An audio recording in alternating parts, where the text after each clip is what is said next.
Peace and love, peace and love. What's going on? I am Johnny Prince, and you are now tuned into the Be Clear Alert podcast. Thank you so much for rocking out with me. This has been an super dope, amazing journey, man. This thing is growing and growing and growing, and I want to thank y'all for really rocking out with me. I appreciate y'all, man, for the love and support. Everybody tapped in. All the shares, all the likes, all the comments.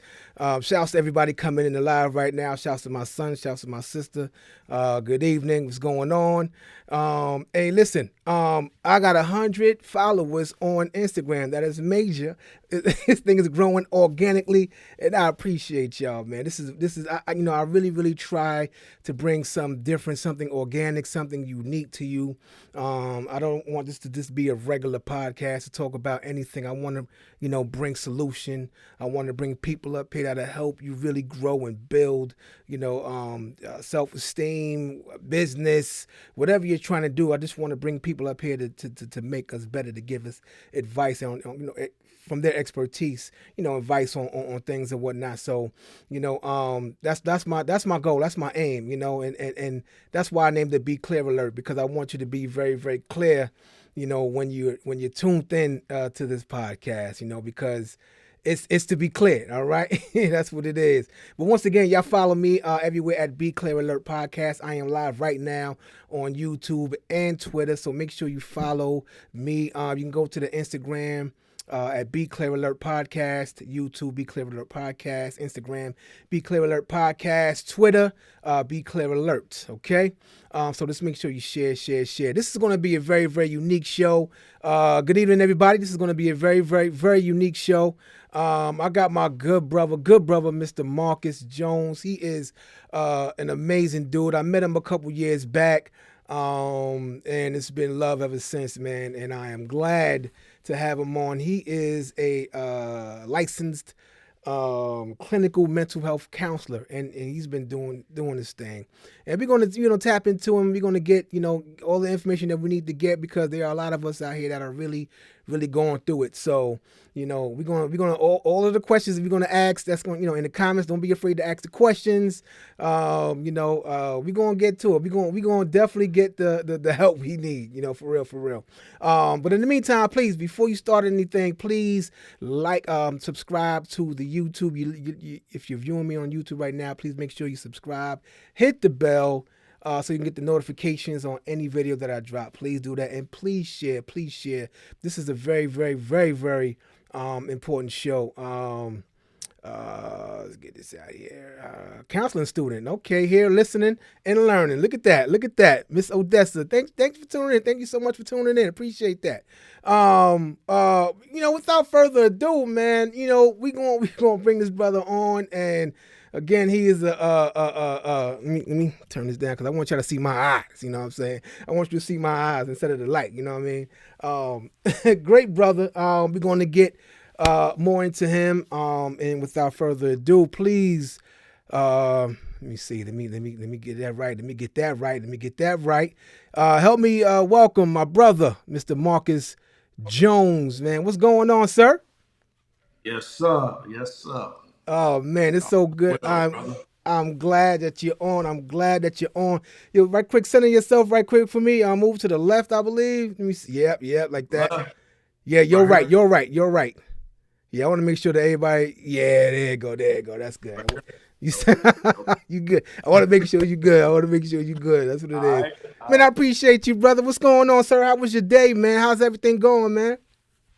All is well, man. All is well. Spent Martin Luther King Day working, brother. Yeah, I did too. Yeah, I did too, man. So yeah, I was just telling the people, man, how we met a couple years ago, man, and at a previous situation, and I think we interviewed there, and you gave so much insight, so on mental health, and how to really maintain it, and how to really overcome some things, how to work through things and trauma and all of that stuff. But first, I want to get into Marcus Jones. Like, who is Marcus Jones? Man, I'm a man that's living in his purpose, man. If I could sum it up like that, I done worked so hard to reach this point. It took a while to get here. You know, it certainly was earned and not given. Mm-hmm. Been through a lot, but I'm here. I'm glad that I'm in this position. Mm. To be living in my purpose on my own terms. Yeah, yeah. That's what's up. That's what's up, man. So, what, you're a licensed clinical mental health counselor. Yeah, Um, license. Yep. hmm how long you've been, how long you've been a licensed mental health counselor? So I've been licensed, fully licensed for the Hmm. last 6 years. Okay, Then I've been doing counseling for the last 11. I was associate licensed. okay.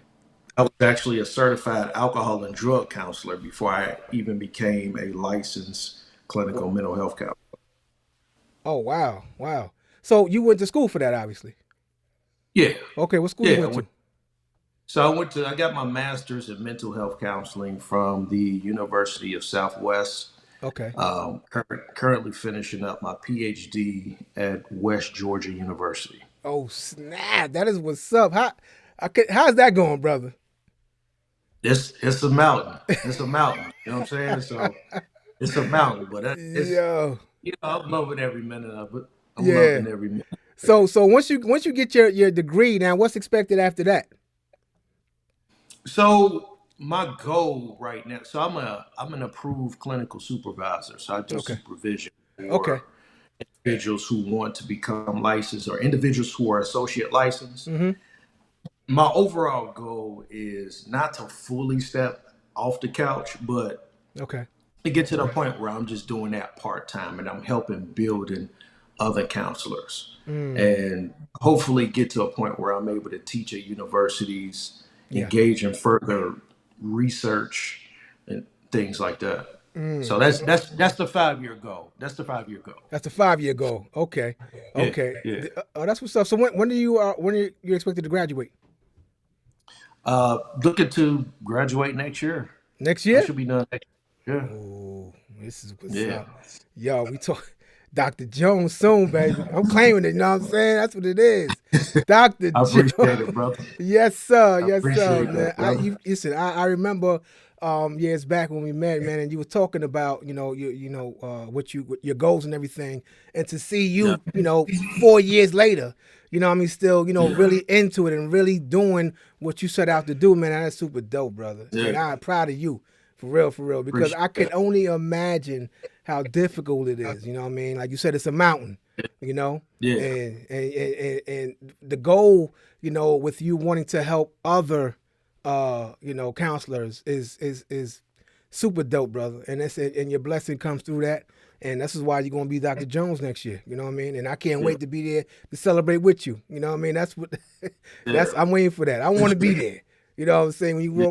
However you get it, I want to be there, brother. For real, for real. Yeah, Appreciate that. man. So let's talk about all right, mental health. So a mental health counselor. So what is a Mhm. licensed mental health clinical? What is the job of a licensed clinical mental health counselor? So we work in many facets. Mm-hmm. I've got experience working in multiple areas. So I've worked in emergency departments where I've done emergency room assessments on Okay. individuals who were suffering an immediate crisis. I've worked to the next step where typically individuals who need to be held involuntarily in a psychiatric hospital, I've worked in Mm, that setting. And so in that setting, typically you have what you call a case manager or therapist, unit therapist, mm-hmm. or you have people working, you can work in the outpatient realm as a therapist doing groups, Mm-hmm. some family. Most outpatients are just groups and some Okay. minimal family therapy sessions. Mm, Then I've worked in jails, I've worked in prisons. Working in prisons, you're doing for the most part suicide assessments, oh wow. Okay. and then you might be doing some individual work, but it's very short, brief individual work. You're not doing any long sessions.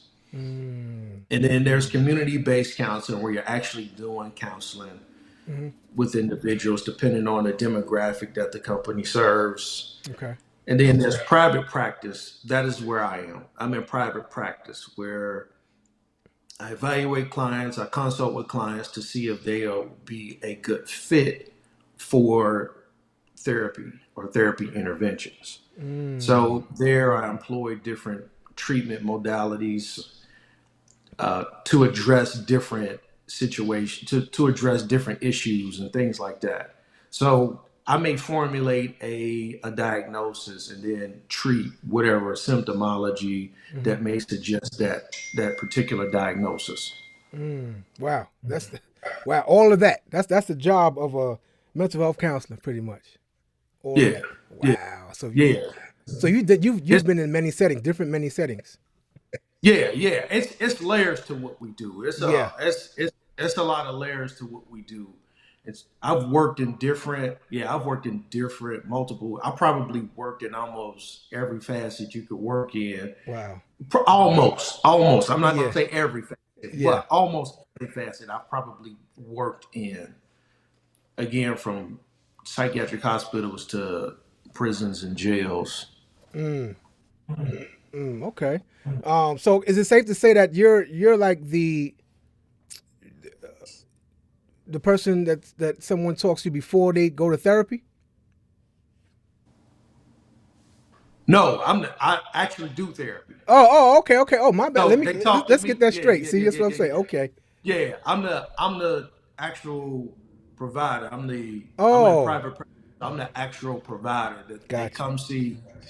Yeah, they can look. You can find me on different platforms. You can find me on Psychology Today. Mm-hmm. You can actually Google. You can actually Google me, and I'll come up. Or you can put in Holistic Partners Network. I'll probably pop up on Google. So yeah, Oh, okay, okay. What's the name of your private practice again that you're part of? it's so the LLC is Holistic Partners Network. The Okay. actual practice name is the Psychosocial Cafe. Oh, okay, got you. So Yeah. what inspired you to get into this line of work, to get into to become a mental health counselor? Man, I tell everybody I fell into this. It's crazy. I didn't know nothing about mental health Mm-hmm. until I started working at a psychiatric hospital 21 years ago, maybe 22 years ago. Wow. Yeah, I started working at a psychiatric hospital. I got a job at this hospital and I wasn't even planning to work in psychiatry. I was what you call a sitter. Mm-hmm. Well, technical term, patient attendant, but they call us sitters. We just sat with patients to make sure they were safe. Mm-hmm. And one day they said we need a male down in on the psychiatric unit. And so they was like, Marcus, go to the psychiatric unit. And I was like, what is a psychiatric unit? Wow. And they all looked at me like I had 10 heads. And so I went down there and I seen what a psychiatric unit was, and I seen certain things. It was like, oh, okay, that's what this is. All right. And so I from there I just got intrigued because I've seen people engage in different behaviors, Mm-hmm.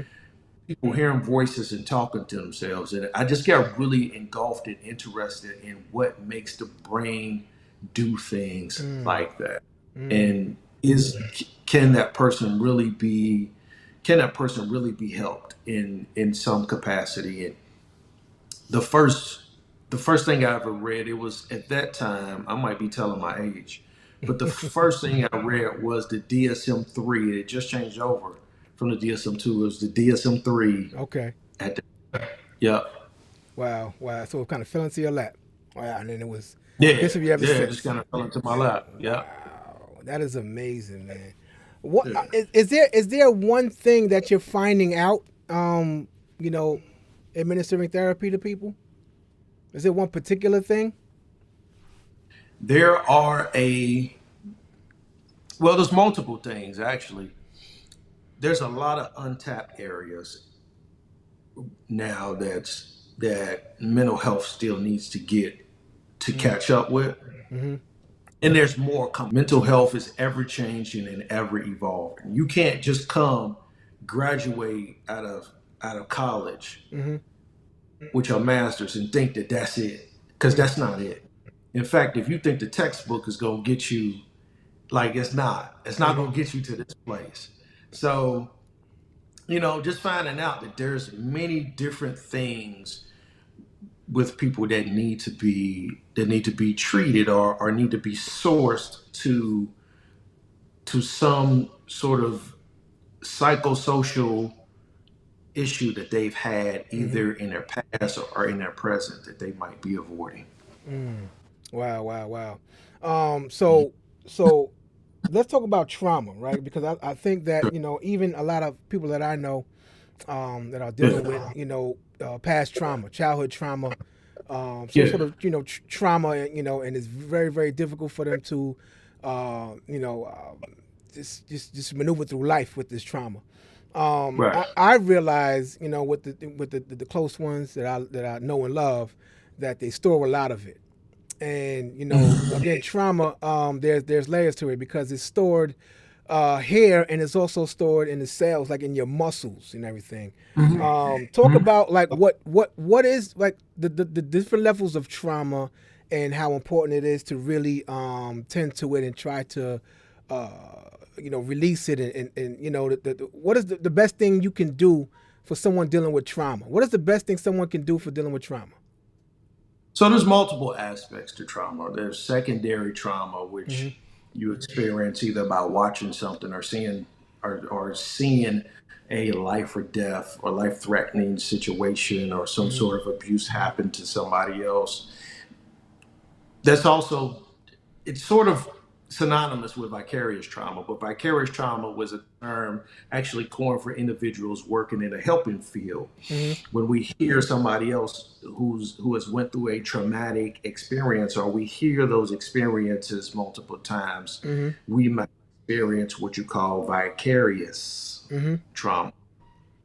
Then there's trauma, which Mm-hmm. is a death experience or some sort of extreme stressful experience that may have caused an imprint, that may have caused this psychological imprint. Mm-hmm. Yeah. So then there's diagnosis to deal with that, right? There's post-traumatic stress disorder, Mm-hmm. which was actually derived for veterans going into war. You're right. When they would go into war, they said they would cross over, they would cross over in onto the dark side, and what that meant was they reached a part of their brain where in their mind where they sort of engaged in sort of this dissociation where it didn't matter whether they lived or died, because Mm. that was it was they had to go into that zone of not knowing and not feeling in order to get through the Mm. war that they were in. Okay.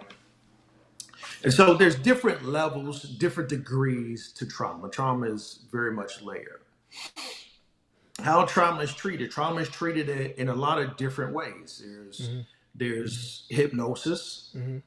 There's EDM, what you call EDMR, which is still fairly new intervention. What is Then that? then you can. I'm sorry, say that again. I said, what is that? EDMR. EDMR is oh my god, I can't even remember. I Oh, it's an acronym. Okay. something. Yeah, it's an acronym. I Oh, can't okay. even remember off my head. I'm drawing a blank. But Okay. but EDMR is sort of almost like a form of diagnosis. I mean, of hypnosis, but not Okay. exactly Okay. hypnosis. Okay. But Okay. but you're helping people through different movements, such as one is synonymous with eye movement. Mm-hmm. Okay. Okay.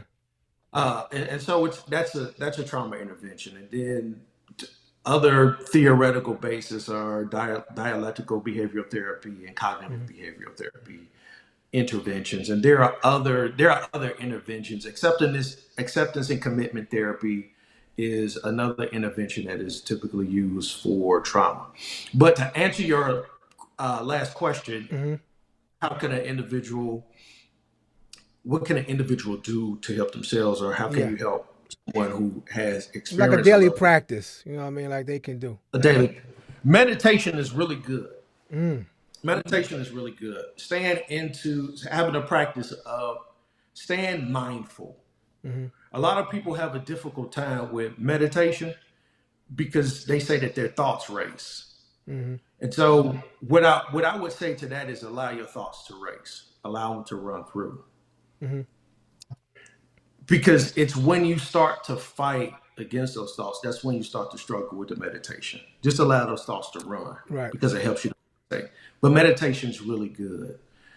Doing things to stay in the present, breathing exercises. Uh, One thing that I teach people who one dissociate, which is your brain's way of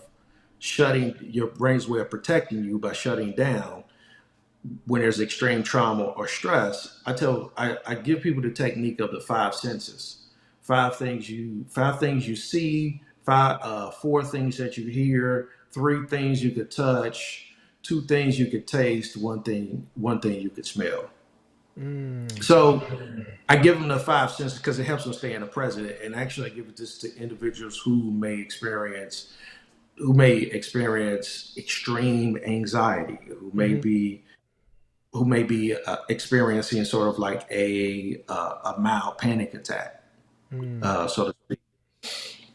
But those are things in extreme situations. But the daily thing, I would say meditation and process through emotions. It's important that we process through emotions and what we feel. Wow. What has happened very much so and especially in our community, in the Black community, right? We've held things in so much. Hmm. We've Right. grown to we've grown to have this notion that holding things in, being strong and resilient, and and getting over things. Hmm. And Hmm. so we've held that premise, and what has happened is those emotions and that emotional turmoil starts to bleed out into your behavior. Right. It starts to bleed out into things, right? It starts to bleed out into your behaviors, Yeah. and do especially men, Hmm. especially men. Yeah. I Let me say this: Come on. most black women are really good at expressing their emotions. Hmm. Most of them are. Black men are not that good at expressing emotions. We're starting to couple on, but we are not that good. In fact, research shows that black women sit the lowest at the totem pole when it comes to committing suicide. Mm. So why is that? Why do you feel that is? Because because because for the most part, they've had to handle their emotions. They've had to handle their emotions for the most part Well, from the talking about men. Why do experience you of feel that men have a difficult time expressing? oh, because of stoicism and social ideologies. When you Mm. fell on the ground and bumped your knee, they told you not to cry. They said men don't cry, or they Mm. said man up, right? Social Within a social framework, if a man shows his emotions, he's associated with being feminine. Yeah. Yeah. We've contextualized emotion as being masculine and feminine. Think about whenever you talk to women, women might say, people say that I'm like a man whenever I express my feelings and stuff like that, right? Because we've contextualized it as masculine versus feminine when you express your emotions. And so by these social ideologies, people have become intolerable of men expressing their emotions. And so ultimately, when as we get older, what we see is that the world don't want to see a man being emotional. Emotional. Mm. So we don't experience it. I think now I'm seeing a lot more because there are. I'm seeing there's a lot more spaces being built for us Mhm. to express our emotions. Today. What I mean, so there's a lot more Mhm. men that are expressing themselves because there's an Yeah. awakening. There's an awakening happening, and Right. and I like that, and that's what's going on, and I really like that, and I think that we learned that we have to create these spaces for ourselves because it's difficult to rely or get it from anywhere else. Women have these spaces all over the place. That's just what it is. Yeah. They can go pretty much anywhere and get any types of help for anything. Us, we don't because there's an expectation of us to really and Yeah. to be there to be the space. We always have to be the Yep. space. You know what I'm saying? But Yep. there's not many spaces for us. But we're coming along though. There is I see a lot more women out here that is really really helping a lot of black men out. You know, they're coming out with these posts and they're black men, and you know, we love you and everything. I've seen a whole lot more of that, whole lot more videos, whole lot more podcasts, whole lot more people that are really encouraging us to really express ourselves and really showing us and teaching us and telling us to it's okay to feel, pretty much. Yeah. It's Yeah. it's okay to feel. You know what I'm saying? I think the Hmm. issue though is that when we because you can become overly emotional. You know, we don't want an overly emotional man. We want you to still to be able to when it's time to protect or you know you it's that time. You know, when it's time to really, you know, when it's time to really really be a man. And I'm not saying that you're not being a man by not being emotional. Please, I'm not saying that. But there are times where your manhood is needed, and it's okay to feel. But we don't want you to really really sit in that emotion at that point in time. For example, say you come out, you know, the parking lot, say you come out the store, come out or whatever, and you got a flat tire, right? And your family with you, whatever. And, you know, and it's pouring down, you know, you got to get your family out of there. And it's like you start to cry. You start to have these emotions that come down. Now, I'm not saying to not feel it because I can understand that very moment. But that moment, we needed to get your family out of safety. And I think that there are moments like that that men are having these breakdowns. And like you said, I think it's stem or it's coming from men not being able to express their emotions. But at that moment, I think is the time to really get your family out of safety. Get your family into safety at that moment. Okay. So this is what I would say to that. It's dependent on the context. Yeah. Now we all have our own. We all have different frames of reference. Hmm. Okay. Whether what it is how we learn, how we're adapted, and things like that. Yeah. We deem there is, you know how like the U.S. dollar, the dollar bill, the paper dollar that we Uh, have, there's a collective agreement that is a monetary value for our survival. It's a hmm. human collective agreement, correct? Yeah. We all have human collective agreements as to what's morally right and how to and what we think maybe the best possible action to engage in a situation. Hmm. Okay. When somebody is outside of that collective agreement, Hmm. there's something further or deeper that might be going on there. Definitely. So what you described, what popped into my mind when what you described was this is a man who's probably tired and exhausted at life because he's having a hard time. Absolutely. He know he had to pay for that flat tire to Absolutely. get fixed, and so he knows. So there's other things To factor in. there's other factors to factor in as to why he needed to take that moment to cry Mm, and release. mm, definitely. No, I agree. I agree. Um, what do you? Let's talk about anxiety now. Now, anxiety does that is that stems from trauma? So it could. It's a part of trauma. Or you could just people could just experience Hmm. anxiety. There's different levels to anxiety. Hmm. And so with anxiety, anxiety could just exist. There's a diagnosis that we call generalized anxiety disorder. Okay. People can experience what you call social anxiety. Mm, Okay. hmm. And so anxiety, the emotion itself is actually not a, anxiety is not a bad it's not actually a bad emotion. There is a healthy degree of anxiety that we actually should have. Okay, okay. Let's talk about it. Because because if we didn't, we probably wouldn't pay attention to things. Mm, We probably would makes just sense. go into things blindly. Yep. Right. We would just exist and we would go into things blindly. So there is a healthy degree Mm-hmm. of anxiety. The the increased levels of anxiety are the concern. And so when you help somebody manage anxiety, you help them do just that. You don't try to go for no anxiety. That's not even Right. possible. Right. Right. Right. That's not even possible. Mm-hmm. So what you go for is to help them manage their anxiety Mm-hmm. and to shrink its capacity. So Mm-hmm.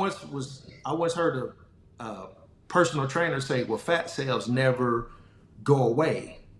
Fat cells are just cells that stay within you, and all you're doing is just burning it down. When it inflates, it's a problem, but Mm, burning it down, you just essentially burn it down. It never goes away. That's sort of what anxiety is. It never really, anxiety never goes away. You just manage it. There's going to be mm. another time that you feel anxiety or you become anxious. We're just teaching you the tools on how to manage it. So, what exactly is anxiety? It's an emotion. It's this feeling that we have. What is an emotion? An emotion is comprised of body physiological sensations Mm-hmm. and these thoughts that we have pertaining to external stimulus. Mm-hmm. And so when a person experiences, think of social anxiety. When a person experiences social anxiety, they're Mm-hmm. more than likely a person that wants to connect with other people. Mm-hmm. Okay. Anxiety is sort of this, it's like any other emotion. It's this internal experience that sends us Mm-hmm. messages. You ever had a gut feeling, You got it. right? You ever had that feeling, well, I shouldn't go in there or I shouldn't do that? That's anxiety talking, Mm. right? So if you, what it really is about, if you could get people to change their insight and how they see Wow. and view emotions, they may be able to better manage their emotional experience. And that's what I do. I teach the emotional landscape and get people to see. I get people to see emotion differently than just an experience that you judge as good or bad. Wow. So in that example, um, how do we know that it's anxiety and not intuition? Is intuition anxiety, or we just call it We intuition, just or is it really it's anxiety? anxiety. It's Intuition and anxiety. anxiety. Yeah, it's your Wow. body's experience. It's whatever we determine. Whatever it is, we have the capacity to determine whatever that experience is to us. Mm. What is it that you feel? What are you experiencing? And I teach people to deal with the body sensation first and then process through that emotion. Don't forget to process through the emotion. Don't forget to process through what you experience because you got to Mm-hmm. get the information. It's like your alarm clock, the body sensation, the alert that you get in your body is like your alarm clock coming on to wake you up in the morning. The emotion is saying, wake up, something happened. This wasn't cool. Or hold on, don't go in there yet. Mm. With the body sensation, you got to turn off the alarm.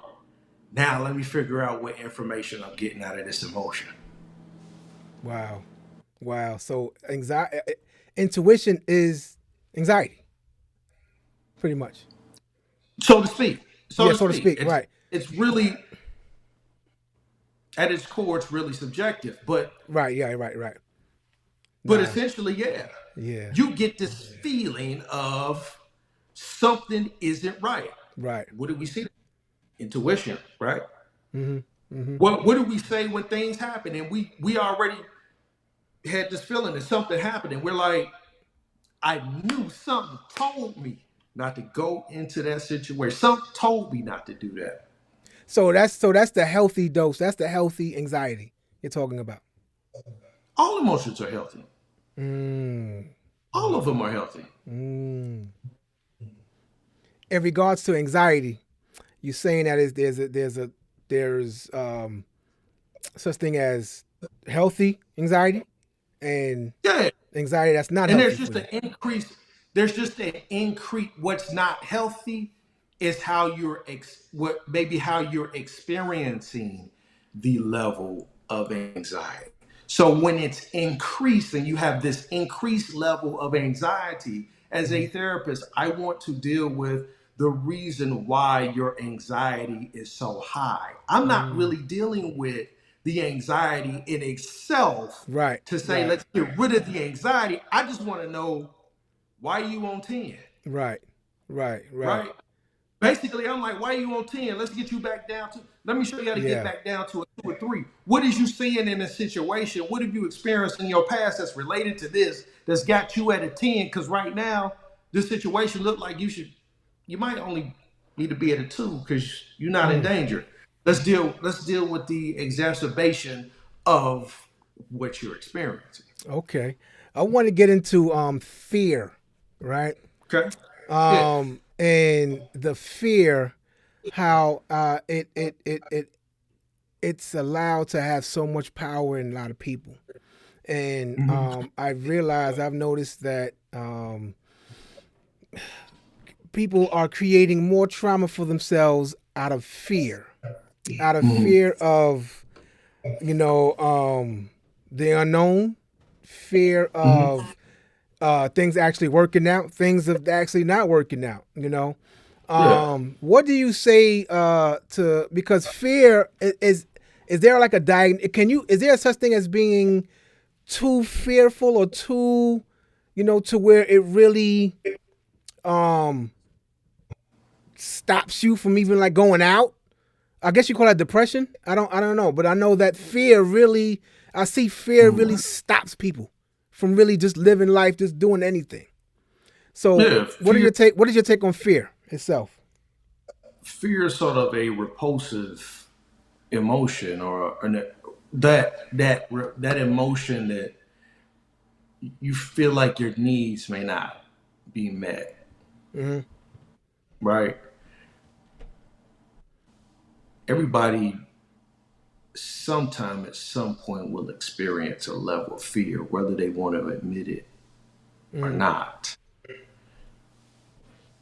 Fear again is not, and it's not a bad emotion. Hmm. In fact, fear helps us to be more mindful, to pay attention, Right. right? Fear is what helps us to take precaution. Hmm. When somebody experiences an increased level of fear, then we may need to address the reason for that Hmm. overgeneralization or exacerbation of fear. Mm. You've heard me talk about schema before. Schema are the things that sit in the file cabinet of our subconscious. Yes. If you experienced a level of trauma, say you've experienced a level of trauma where you were in a house fire and the whole house caught on fire Hmm. and it was a near death experience, and then you go over a friend's house and they turn on the fireplace, Hmm. the smelling burn of the fire Right. and the sight of the fire inflaming may bring back Right. the same fear that you had when you were in the house fire, because the fire is reminding you of that traumatic experience. Is there a practice in that particular example? Right. Is there a practice Mhm. they could put in place to help them enjoy the fire? There's a practice to there's a practice to help them decrease the how they respond to Okay. the Okay. fire, right? We want to help. The goal is to help people recognize when they're no longer in danger. Research says that what really happens is there's parts of the brain that could be affected. Most research say that the part of the brain is called that we call the amygdala is that part of the brain that holds researchers and a lot of psychologists. Actually, this is actually being argued in other places, but by other psychological research. Mm-hmm. But most research says that the amygdala holds the strong emotion, Mm. and there is this change in that part of the brain whenever trauma happens. Mm. There's this distortion that happens. Animals have an amygdala, but the amygdala in an animal is larger than that of a human because Okay. it's normal, because they're either hunting Yeah. or the Or being hunted, hunted. Right. Wow. right?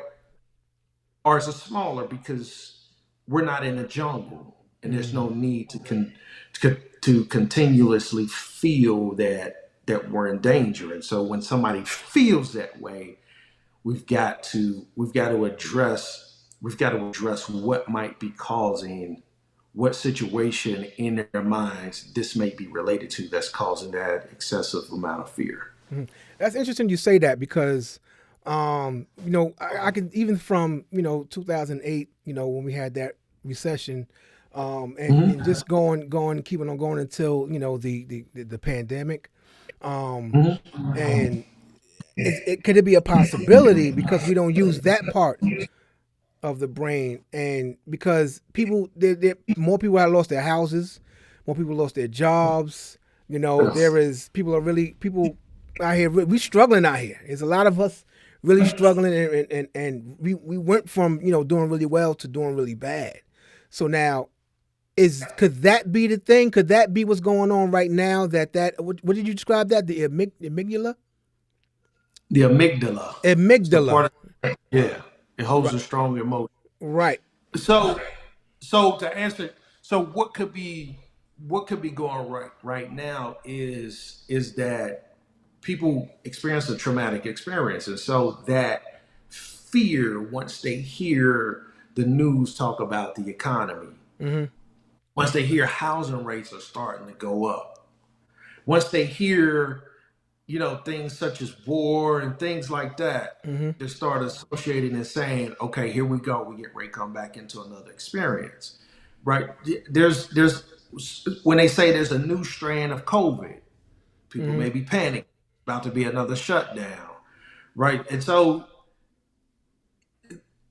it's because that experience has affected people so much so, and caused so much of a stress on their brain that it's sort of implanted it. Anything that smells like it, sounds like it, Mm. they react to. That's what I'm getting at, and I think that's what's going on today. Yeah, yeah. Wow, wow, wow. I want to touch on happiness, right? Great. Um, I'm realizing that because I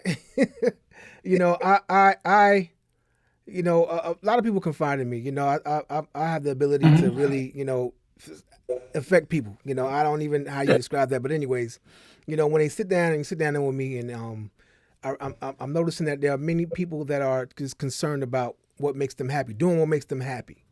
But at the same rate, they're doing what makes them happy at the expense of their Happy at the soul, expense of this. at Hmm. the expense of other At the people. expense of other Meaning people, they're using other they're people using other people and not and really not caring about the caring outcome as long about as that. they're happy, creating much more trauma for themselves. Mhm. Um, what do you say to that someone is more concerned about their happiness and not necessarily their mental health?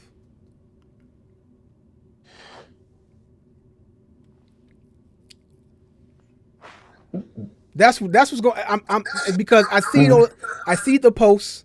I see people posting all the Mhm. time. I know some of the people, and I know Mhm. that some of these people are dealing with anxiety, depression, and stored trauma that they haven't even dealt with. So much trauma. But their Yeah. focus is just being happy. I don't care. Like there's a different I don't care, right? There's like Right. I want to do this and I don't care. It makes me happy. But it's creating more So trauma for them.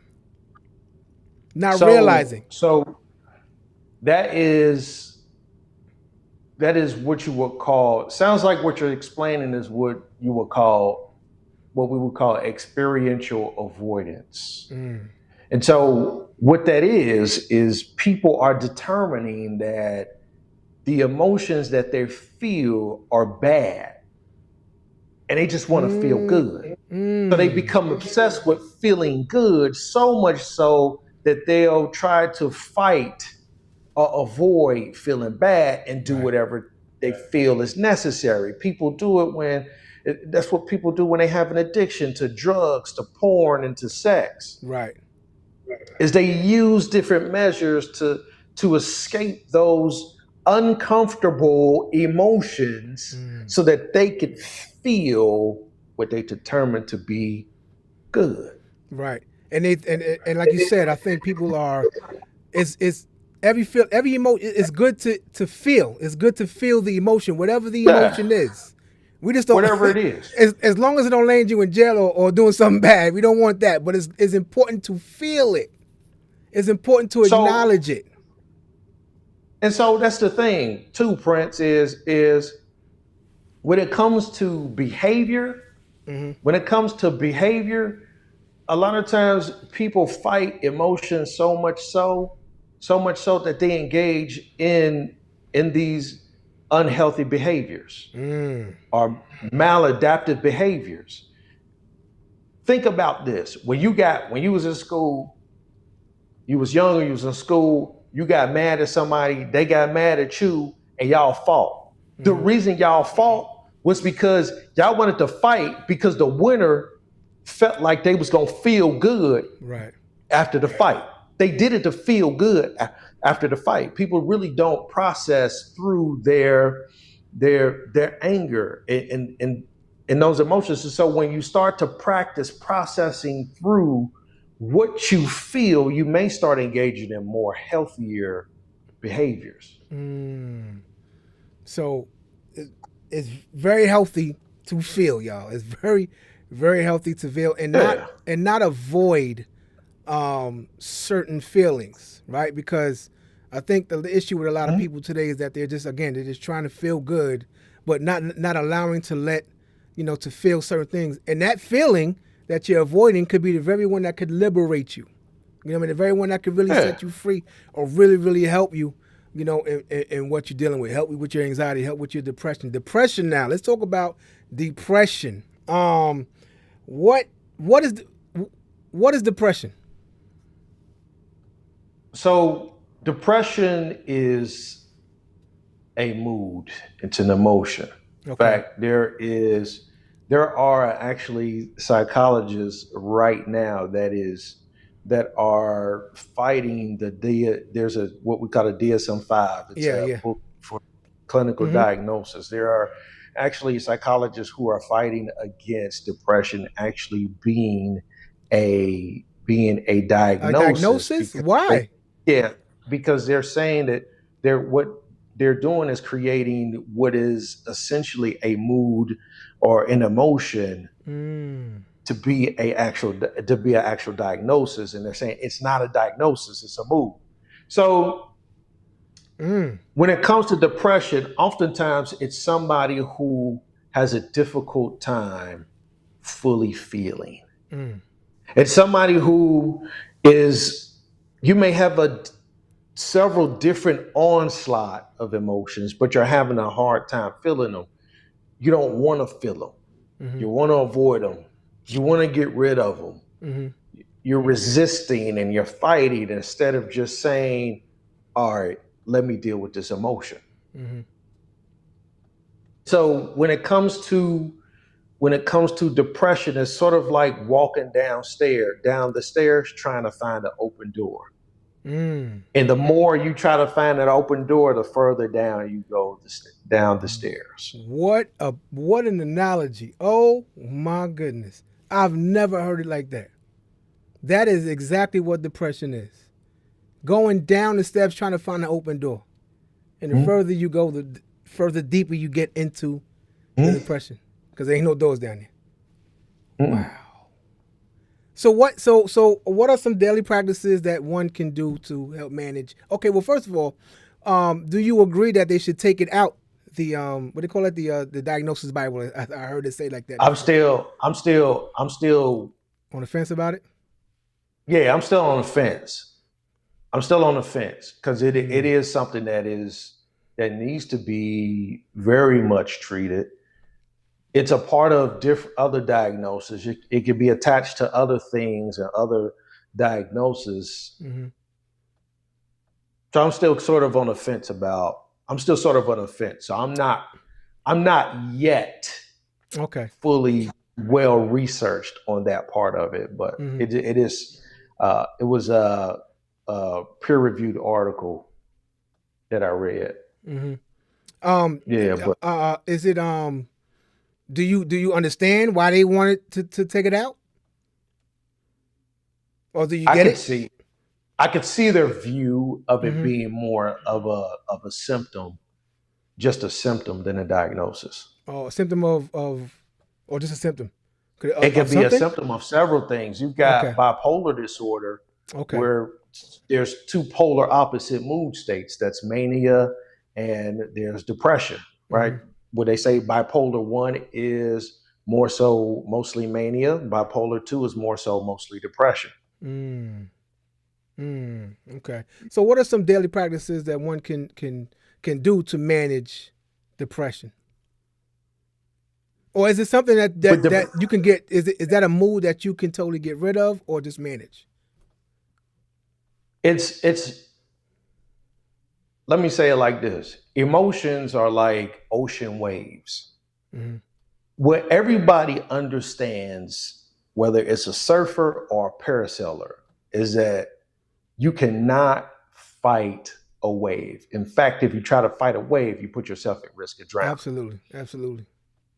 So what do? They prepare to ride the wave because what they Mm. understand is that the wave will essentially even itself out back into the ocean. Right. Sometimes you just got to feel through it and let the wave happen.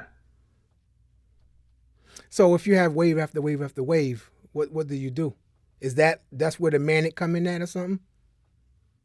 That's where you start to that's where whenever you start to feel those constant emotions, if they get too much, then it might be time to go have somebody help you out and talk to somebody, right? Mm-hmm. Like a therapist. Mm-hmm.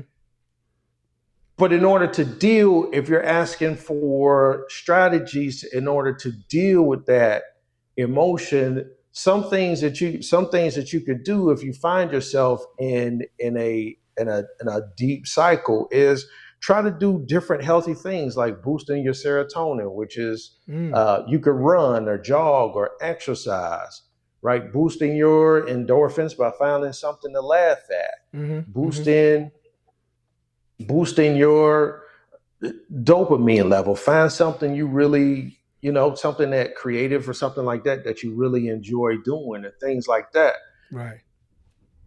But you don't want to forget, once you get to a place, you still want to process. You Yeah. still want to process through the emotion. Yeah. You don't want to ever, you don't want to, we've got to get to we got to get to a place where we're processing through instead of getting over. Right. Right. Mm.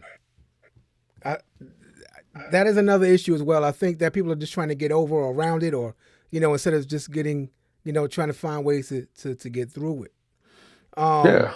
Shouts to Stephanie. She had a question. How do you explain chemical imbalance? How do you explain a chemical imbalance?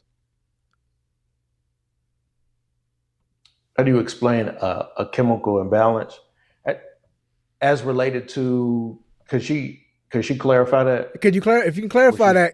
that, Stephanie, let me know. Type it in the comments, please. Yeah, we got some great comments. People have really chimed in. Good info, awesome. Let me see. There was another one. Oh, okay. Adrian says we use our school funds to have a mental health counselor in the building 3 to 5 days per week. Have you ever worked in the school?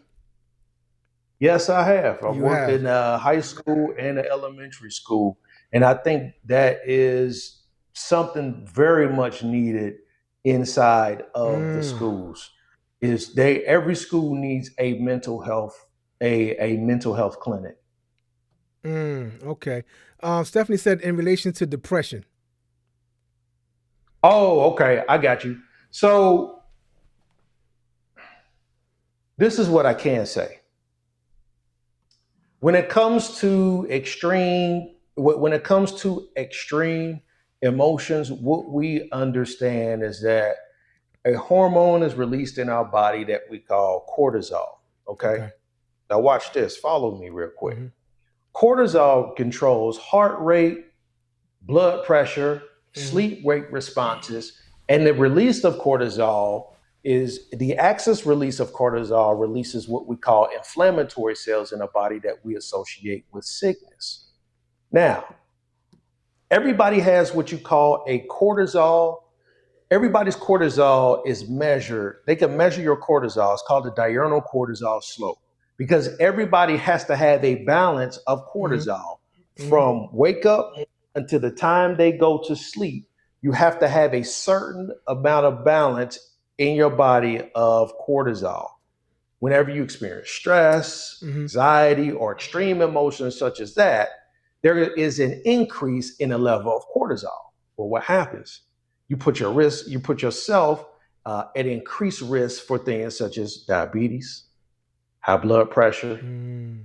insomnia, and other associated sicknesses. And so that's what I'll say to that. I don't if she's asking about other sort of chemical imbalances, that sounds more like neuropsychology. Okay. Okay. It sounds like maybe where she's going, but I would say I would give that answer to that. Okay. I don't know if that answers her question. Yeah, yeah. She'll respond. Hopefully that does. If not, we can clarify. Brother can clarify. Yeah. Definitely can clarify. Um, man, you've been really, really really giving us some real insight, man. And the meditation part. I want to go back to the meditation. What is the best way, or what is the way? Oh, she said yes, he did. Very good. Thank you so much. Thank you so Okay. much. That's what's up. That is what's up. What is a good way? Okay, someone who's beginning, who's starting out. Mhm. Mhm. How should they start? So let me say this: You should meditate. You should meditate in a capacity that fits you. Okay. Meditation is not a one size fits all. Right. Meditating to a capacity that fits you. That's the first thing. The second thing is whenever you meditate, you want to allow yourself to feel and run through your thoughts. Mm-hmm. Meditation is that time and that experience where you're giving yourself that time to do that. And so if you could practice in your meditation that you'll start to build the capacity of doing it right in future situations in Mm-hmm. real life scenarios. Mm-hmm. Meditation is that practice. Meditation is that practice where you find that where you're able to find that peaceful place. And so the third thing is don't put too much pressure on yourself to meditate for 30 minutes if you can't sit down for 30 minutes. Right. Right.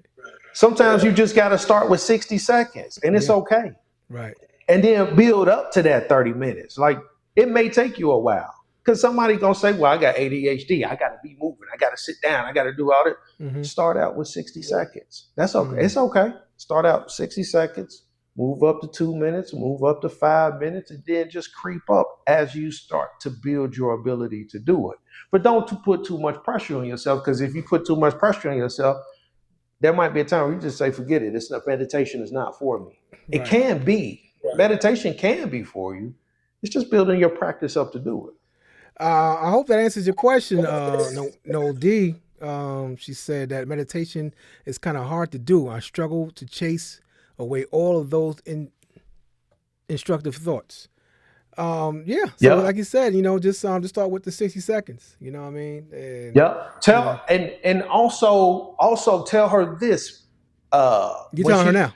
when it comes to destructive thoughts, Mm-hmm. when it comes to destructive thoughts, and I'm actually finishing.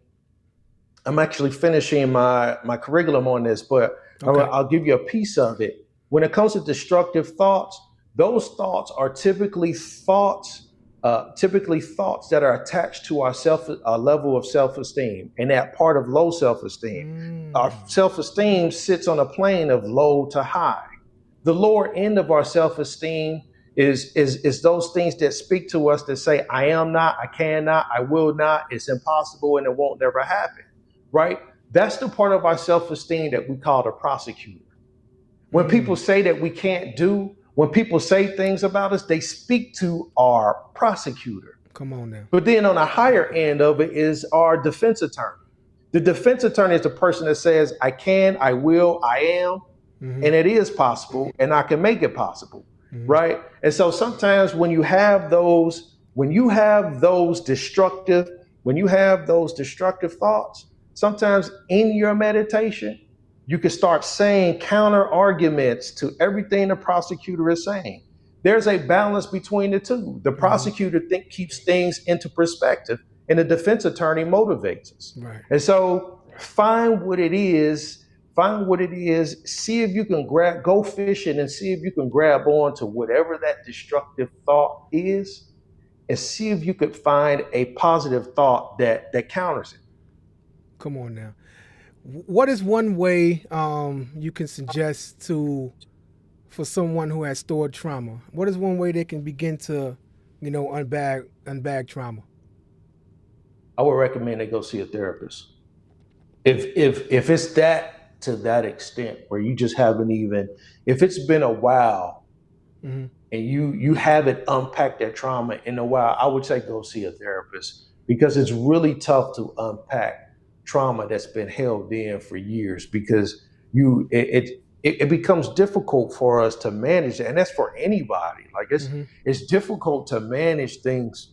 Now you're starting to unpack, because now you're starting to feel emotions that you didn't even want to feel in the first place, because that's why you held that in. Mm-hmm. Right? And so now when you want to get that out, my recommendation is to go find you a therapist that can help structure that environment for you in order to help you release those things. They could take you through a step-by-step process, because Right. even as a therapist, I'm not helping you.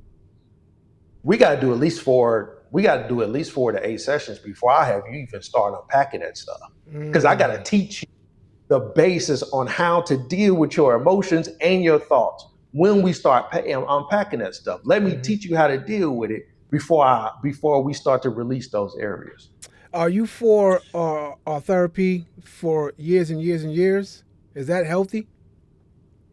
I'm for therapy as long as it takes. Okay. Uh, I tell all my clients, your therapist got a therapist. I see somebody, and you Mm-hmm. at therapy you could do, start out maybe once a week, and then bump it down to every 2 weeks, bump it down to monthly, and then bump it down to having a therapist on call. I got people who just call me like out the blue that I haven't even seen in a year, and they say, "Hey man, I need to get in." All right, that's fine. Come on Mm-hmm.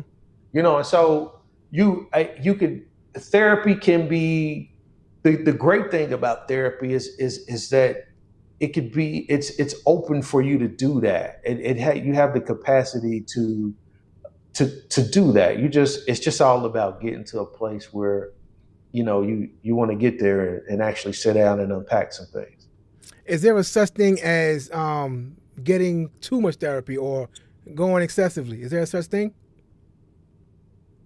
Might be a dumb question, but No, it's not a dumb question. Some people can become too dependent on the process. mm, I'll say it like that.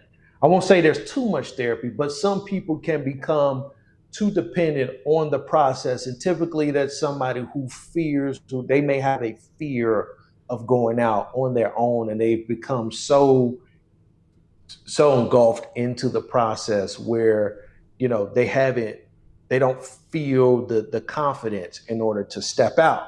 But and that piece of it, let me say this, that piece of it is all about the aspect that, we still have yet to get, and especially in Black culture, we all about resiliency.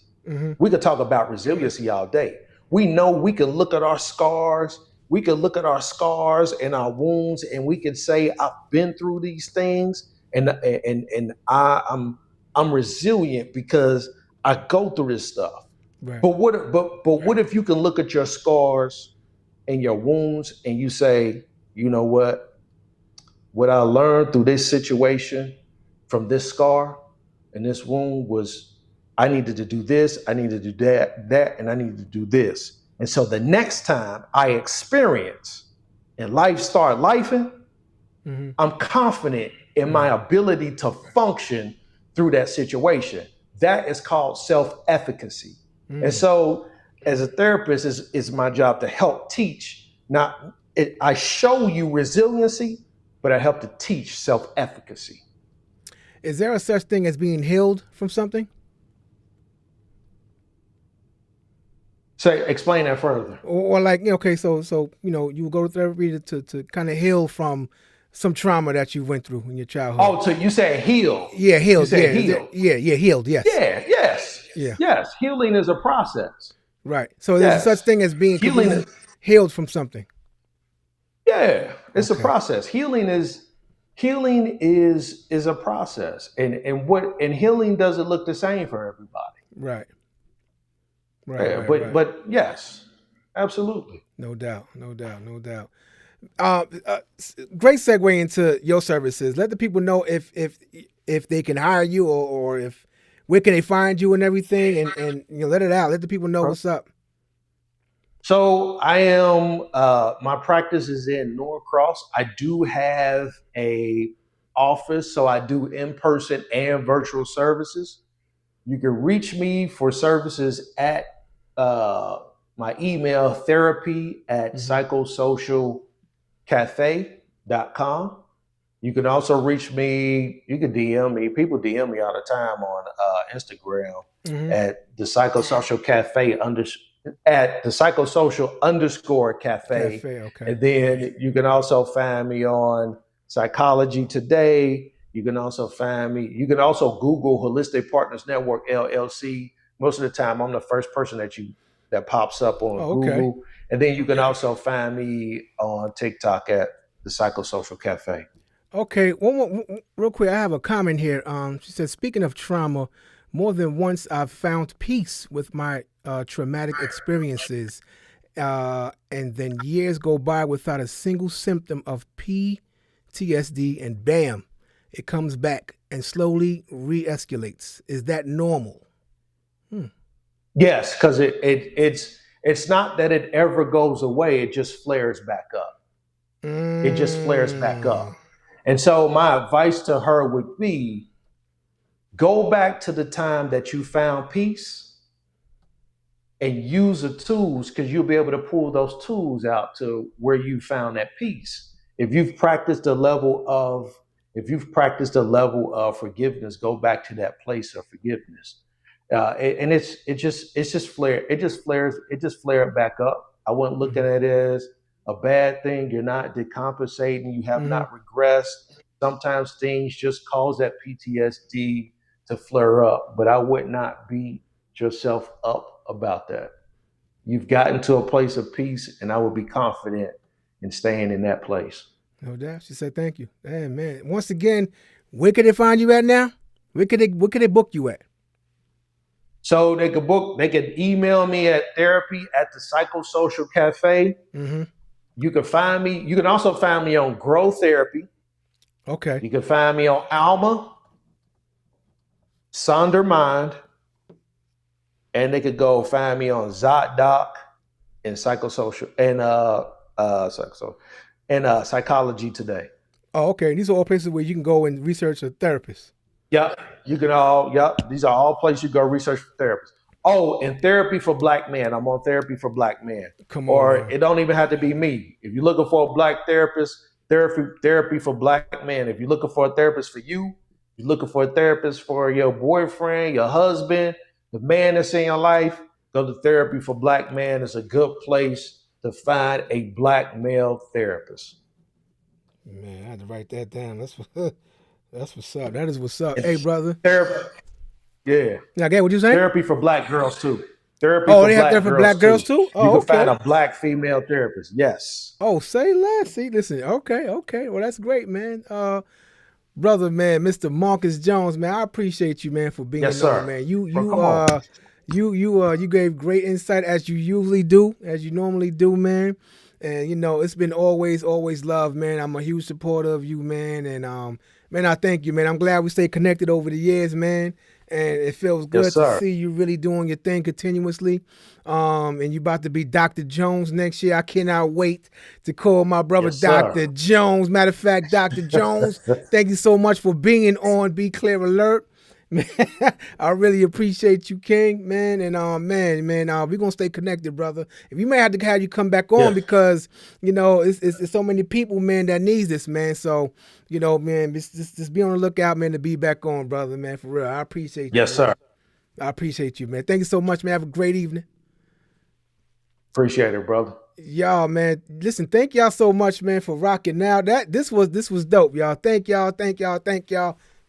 Appreciate everybody that came on. I'm gonna post the link inside of the description. So later on, come back to YouTube. It'll be there.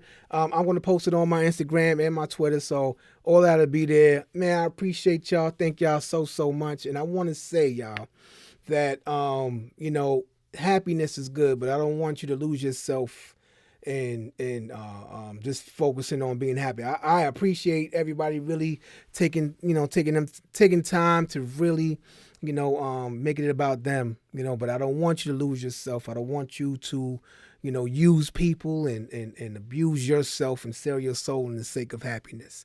So just please be mindful of that, okay? And once again, I need y'all to follow Be Clear Alert everywhere. I'm not on Facebook, but Be Clear Alert everywhere. This was another jewel. I appreciate you, man. I appreciate y'all. This was the one, bro. Yes, we're gonna get a part two. Listen, this right here. Thank you. Thank y'all so much. Y'all been tapping in, man. Y'all been tapping in, and I really appreciate y'all. This is what's up. Mental health is really, really huge. It's something that we need to really speak about, more often, especially within the black community. We don't really, we shun it still. We sweep it under the rug, but we're suffering, and we can't no longer, ignore, these things. We just can't. We trying to prosper together. So, it's important to maintain good mental health. And it starts with what's on the end of that fork. We got to be mindful of what we putting in our bodies, what we putting in our mind, what we reading, what we watching, the people we associate ourselves with. We have to be mindful of all of those things, y'all. If we're trying to maintain good physical, good mental health, we got to make sure that we keep a positive force around us. You know what I'm saying? So, just be mindful of that moving forward. But thank y'all so much for rocking out. Make sure you follow Be Clear Alert Podcast. This will be posted on Spotify if you missed it, or it'll be right here so you can replay it as many times as you want on YouTube and on Spotify, y'all, and on Apple and Google. So thank y'all so much. Y'all have a great evening, and I love y'all. Make sure y'all follow me, y'all. Peace.